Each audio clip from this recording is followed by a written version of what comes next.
Umar bin Khattab pernah berkata seperti ini, aku tidak takut sesuatu hilang daripadaku, karena aku tahu selain takdirku maka tidak akan pernah menjadi milikku. Aku pun tidak gelisah dengan sesuatu yang aku miliki kemudian aku kehilangannya. Kenapa? Karena aku tahu sesuatu yang bukan jadi milikku bagaimanapun tidak akan pernah menjadi milikku. Begitu sebaliknya, aku tidak pernah risau dengan apa yang belum aku dapatkan saat ini, karena aku yakin kalau itu semua akan miliki maka akan datang dengan cara apapun. Santai aja. Ikhlaskan, relakan. Kalau bukan punya kita maka akan hilang. Kalau tetap punya kita maka akan datang ke kita. Urusan rezeki, Ustaz, dulu saya pernah kerja di sana, sekarang nggak bisa kerja di sana, kenapa saya resign, begini. Tenang, kalau rezekinya buat teman-teman nggak akan hilang dalam kehidupan teman-teman. Ustaz, aku teh sama dia teh menikah mahanya love pisan. Di dia tuh aku abit teh disimpan foto ijazahna teh. Dari TK, SD, SMP, SMA dikumpulkan ku abdi teh. Terus kumaha, aduh nih hal teh pisan. Kamari dapat kabar dia teh mau nikah sama teman saya. Sakit. Di mana? Di dia. Teman-teman tenang. Memang begitu. Kalau bukan akan jadi milik kita, nggak akan pernah jadi milik kita kok. Terus kumaha, ikhlaskan aja, relakan saja. Pernah dengar nggak kisahnya Ummu Sulaim dengan Abu Thalhah radhiyallahu anhu? Belum dengar? Mau saya ceritakan?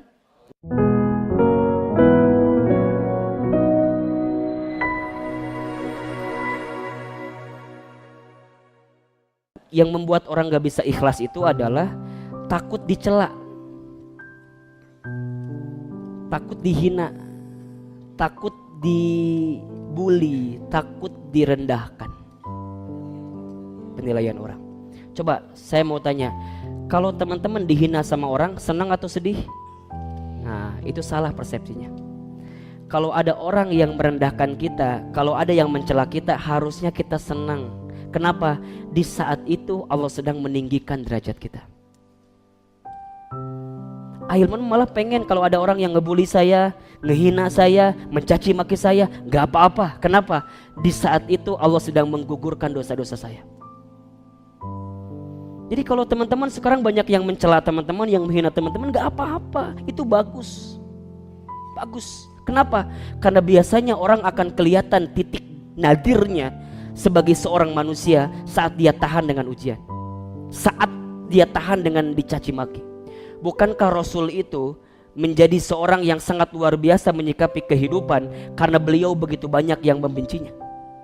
Bahkan saat beliau lahir pun sudah dibenci, beliau jadi anak-anak pun sudah dibenci, saat tumbuh dewasa pun dibenci, bahkan saat mau hijrah menyampaikan kebaikan pun dibenci. Ternyata Masya Allah, kesabaran Rasul saat dicela, dibenci itulah yang merubah karakternya menjadi karakter yang paling kuat dalam kehidupan. Maka mohon maaf, kalau tiga hal ini, senang dipuji, kemudian senang urusan dunia, kemudian takut dicela, teman-teman hilangkan, maka teman-teman akan dapat kategori yang namanya ikhlas. Ikhlas itu memang berat, tapi itulah cara pertama untuk teman-teman bisa menghapus jejak masa lalu. Ingat ya, Umar bin Khattab pernah berkata seperti ini, aku tidak takut sesuatu hilang daripadaku, karena aku tahu selain takdirku maka tidak akan pernah menjadi milikku. Aku pun tidak gelisah dengan sesuatu yang aku miliki kemudian aku kehilangannya. Kenapa? Karena aku tahu sesuatu yang bukan jadi milikku bagaimanapun tidak akan pernah menjadi milikku. Begitu sebaliknya, aku tidak pernah risau dengan apa yang belum aku dapatkan saat ini, karena aku yakin kalau itu semua akan miliki maka akan datang dengan cara apapun. Santai aja. Ikhlaskan, relakan. Kalau bukan punya kita maka akan hilang. Kalau tetap punya kita maka akan datang ke kita. Urusan rezeki, Ustaz, dulu saya pernah kerja di sana, sekarang nggak bisa kerja di sana, kenapa saya resign, begini. Tenang, kalau rezekinya buat teman-teman nggak akan hilang dalam kehidupan teman-teman. Ustaz, aku teh sama dia teh menikah mahanya love pisan. Di dieu tuh aku abi teh disimpen foto ijazahna teh. Dari TK, SD, SMP, SMA dikumpulkeun ku abi teh. Terus kumaha? Aduh, nih hal teh pisan. Kamari dapat kabar dia teh mau nikah sama teman saya. Sakit. Di mana? Di dieu. Teman-teman tenang. Memang begitu. Kalau bukan akan jadi milik kita, nggak akan pernah jadi milik kita kok. Terus kumaha? Ikhlaskan aja, relakan saja. Pernah dengar nggak kisahnya Ummu Sulaim dengan Abu Thalhah radhiyallahu anhu? Belum dengar? Mau saya ceritakan? Oh, ini banyak banget kisah harian ini. Baik, Ummu Sulaim itu perempuan yang cantik di kota Madinah. Cantik. Ya cantiknya nggak jauh lah sama yang di sini. Ya, nggak jauh banget tapi nggak jauh. Ummu Sulaim. Terus gimana Ustadz? Banyak gak yang suka sama dia? Pasti. Nalurinya begitu. Kalau perempuan cantik pasti banyak yang suka. Banyak. Semua laki-laki di kota Madinah itu suka dengan Ummu Sulaim. Masya Allah. Sampai di antara laki-laki yang suka itu ada seorang laki-laki yang Ummu Sulaim juga suka. Siapa itu? Abu Thalhah radhiyallahu anhu. Abu Thalhah. Tapi gimana Ustadz? Apakah Abu Thalhah juga cakep? Mohon maaf. Di antara banyak pemuda itu, Abu Thalhah termasuk pemuda yang ganteng. Jadi Ummu Sulaimnya gelis, Abu Thalhahnya ganteng. Cocok gak kira-kira? Cocok. Nu kieu mah moal diomongkeun moal. Kan kadang-kadang kita mah kalau ada pasangan yang jomplang teh sok diomongkeun ke urangnya. Yang perempuannya cantik, yang laki-lakinya teh biasa kumaha gitu nya, kuleuh hidup hidung. Kadang-kadang orang teh kan kudu mikir apakah jadi dosa buat orang lain atau tidak. Dosa apa, jadi mengundang gibah atau enggak gitu. Jadi kudu pas deh diomongkeun kadang-kadangnya. Wis tinggal di jelema naon gitu, daripada yang si eta mending jeung urangnya. Nah, punten ya. Ada enggak yang sering begitu di sini? Hati-hati, dia lebih hebat dibanding antum. Kenapa? Karena dia membuktikan perempuan cantik mau sama dia, sedangkan antum GGM. Ganteng-ganteng mubazir. Jadi punten lah nu can nikah mah tetep we rek seganteng-ganteng deh tetep lah. Belum. Ya gantengnya buat pribadi doang. Bukan buat Allah gitu. Kalau udah nikah mah luar biasa. Sampai Abu Thalhah. Ketika Abu Thalhah mengatakan cintanya kepada Ummu Sulaim, apa kata Ummu Sulaim? Abu Thalhah, aku pun juga sama punya perasaan yang sama kepadamu. Kata Abu Thalhah, mau mahar apa yang aku berikan kepadamu agar engkau mencintaiku? Sok, kalau akhwat digitukan, nya misalnya nih nanya ke laki-laki, ikhwan, akhi, aa, jang, ujang, jang, mau nyiapin mahar apa? Sok teman-teman akan menjanjikan apa biasanya? Ngomongnya heula kan orang mah. Iyo, ayah henteu. Cuman dalam bayangan katanya. Masya Allah. Apa kata Ummu Sulaim? Abu Thalhah menjawab, engkau ingin dinar sebesar apa aku siapkan. Engkau ingin dirham sebesar apa aku siapkan. Engkau ingin unta sebagus apa aku siapkan. Tapi apa jawaban Ummu Sulaim? Wahai Abu Thalhah, sesungguhnya aku tidak ingin mahar harta daripadamu. Aku hanya ingin satu komitmenmu untuk mencintaiku. Apa itu? Sebelum engkau menikahiku, aku ingin engkau masuk dulu ke dalam Islam. Jadi ternyata pada waktu itu Abu Thalhah masih belum Islam, tapi suka dengan Ummu Sulaim yang sudah Islam. Ini penting nih pelajarannya nih ya. Jadi kalau ada perempuan nih yang kemudian juga dicintai oleh laki-laki yang mohon maaf mungkin bukan satu akidah dengan kita, maka target dakwah pertama adalah bagaimana membuat dia masuk ke dalam Islam, baru kemudian mencintai dirimu. Karena begitu banyak perempuan yang ketika bertemu dengan laki-laki yang bukan satu akidah dengan dirinya, karena alasan cinta ujungnya menghalalkan berbagai cara. Ini bahaya. Ini bahaya. Singkat cerita, kemudian Abu Thalhah bertanya kepada Ummu Sulaim, wahai Ummu Sulaim, bagaimana caranya agar aku bisa mengungkapkan perasaan cintaku dengan berislam? Kata Ummu Sulaim, datanglah kepada Rasulullah SAW. Sampailah kepada Rasul, Abu Thalhah ditanya, wahai Abu Thalhah, benar ingin kau masuk Islam? Iya. Apa alasanmu? Tadi alasannya apa? Aku masuk Islam karena aku ingin meminang atau menikahi seorang perempuan bernama Ummu Sulaim. Pertanyaan saya, boleh nggak masuk Islam karena dasar, bukan karena Allah? Boleh nggak? Baik. secara hukum tidak boleh, tapi secara motif itu dibolehkan. Saya ulangi ya, secara hukum niatnya tidak boleh, tapi secara motif ada faktor pendukung untuk menjadi baik karena sesuatu itu boleh.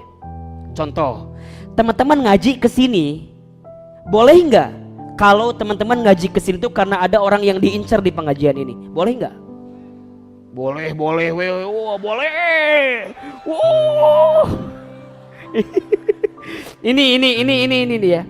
Kalau niat dasarnya itu nggak boleh hukumnya.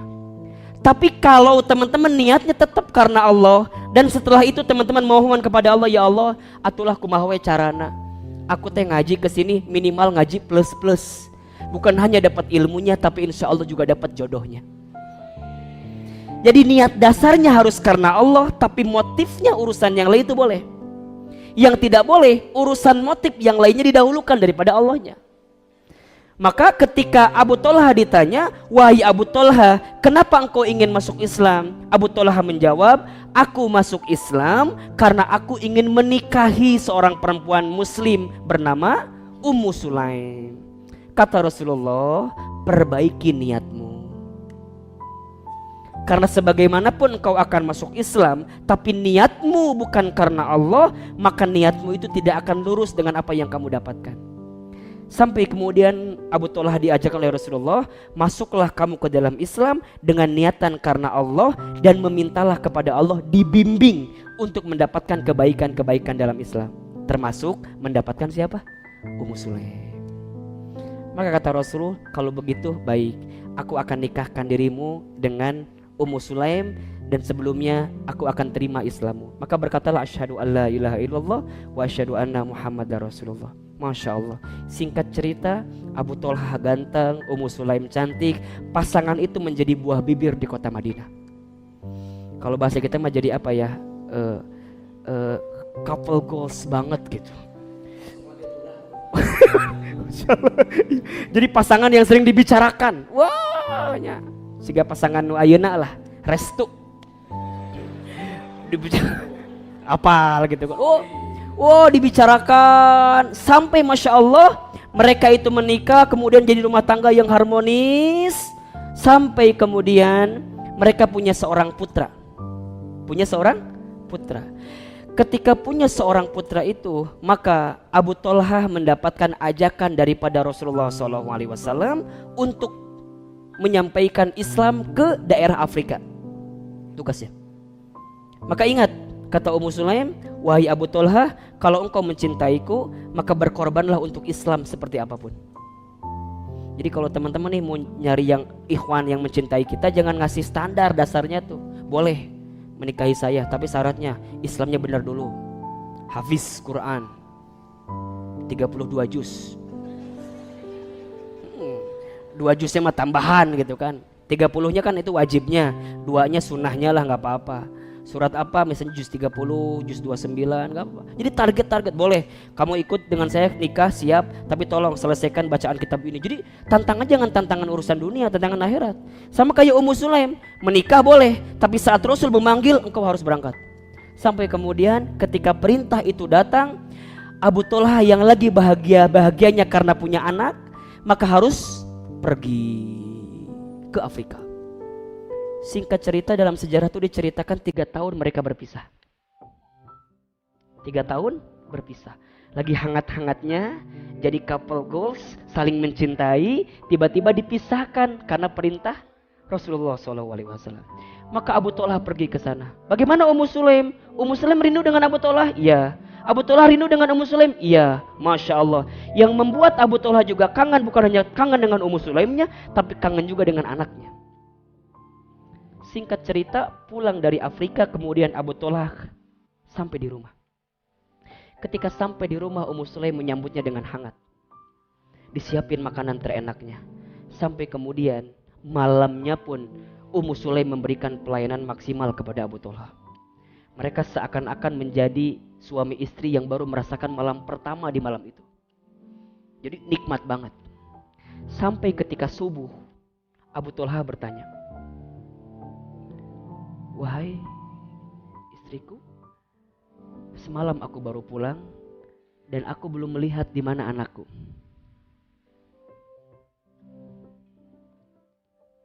Wajar nggak bapak nanya anak? Wajar. Apa kata Ummu Sulaim? Wahai suamiku, sebelum aku mengatakan di mana anakku, aku ingin bertanya dulu sama dirimu. Kata Abu Thalhah, apa pertanyaannya? Bagaimana sikapmu kalau ada seseorang yang menitipkan barang kepadamu, kemudian seseorang itu mau mengambilnya, apa yang akan kamu lakukan? Kata Abu Thalhah, kalau barang itu miliknya, aku akan kembalikan dengan sepenuh hati. Aku akan berikan, kapanpun pemiliknya mau. Apa kata Ummu Sulaim? Benar itu jawabannya? Iya. Kalau aku dititipi barang dan orang yang nitipin kepadaku minta dikembalikan, maka secepatnya aku akan kembalikan barang itu. Kata Ummu Sulaim, wahai Abu Thalhah, suamiku, sesungguhnya saat dirimu pergi, anak kita sudah dipanggil oleh Allah Subhanahu wa taala. Sampai kata Abu Thalhah, benar? Kenapa engkau tidak ceritakan kepadaku? Kenapa semalam engkau masih melayaniku dengan baik? Kenapa kemarin engkau masih memberikan makanan ternikmat kepadaku? Dan di akhir ini engkau ceritakan bahwa anak kita pergi? Kenapa engkau tidak menceritakan itu? Kenapa engkau berbohong? Dan kenapa engkau sembunyikan itu semua? Marah. Karena seakan-akan apa? Tidak dikasih tahu, disembunyikan. Sampai kemudian Abu Thalhah melaporkan kepada Rasulullah SAW. Ya Rasulullah, sesungguhnya aku mendapatkan kabar duka. Aku kehilangan anakku, tapi istriku tidak menceritakan kepadaku. Bahkan semalam aku pernah dengan istriku bermain seperti biasa. Aku merasakan nikmat, diberikan masakan yang enak, tapi istriku tidak menceritakan tentang kondisi anakku yang dipanggil oleh Allah Subhanahu wa taala. Kata Rasulullah, ya Abu Thalhah, sodakta Ummu Sulaim. Yang benar itu adalah Ummu Sulaim. Kenapa? Karena Ummu Sulaim mengajarkan kepadamu bagaimana caranya ikhlas saat kehilangan. Ummu Sulaim mengajarkan kepadamu bagaimana caranya rela dengan setiap yang Allah titipkan kepadamu. Sampai Rasulullah berkata seperti ini. Sesungguhnya yang bukan menjadi milikmu, maka tidak akan pernah menjadi milikmu. Yang pasti menjadi milikmu, maka dengan cara apapun akan menjadi milikmu. Teman-teman, masa lalu kita yang memang bukan punya kita, maka akan hilang begitu saja. Dan masa depan kita yang insya Allah jadi milik kita, maka akan datang dengan kebaikan-kebaikan itu. So yang paling sederhana adalah ikhlaskan, relakan. Jangan selalu melihat orang di masa lalu, karena setiap orang punya harapan dengan masa depan. Jangan pernah comeback dengan masa lalu, karena setiap orang pasti akan tergiur dengan masa lalunya, tapi dia lupa dengan masa depannya. So mulai hari ini, satu jawabannya, menghapus jejak masa lalu adalah dengan ikhlaskan, relakan. Makin teman-teman ikhlas kehilangan, maka makin teman-teman akan diganti dengan yang lebih baik oleh Allah Subhanahu wa taala. Satu, ikhlaskan, relakan.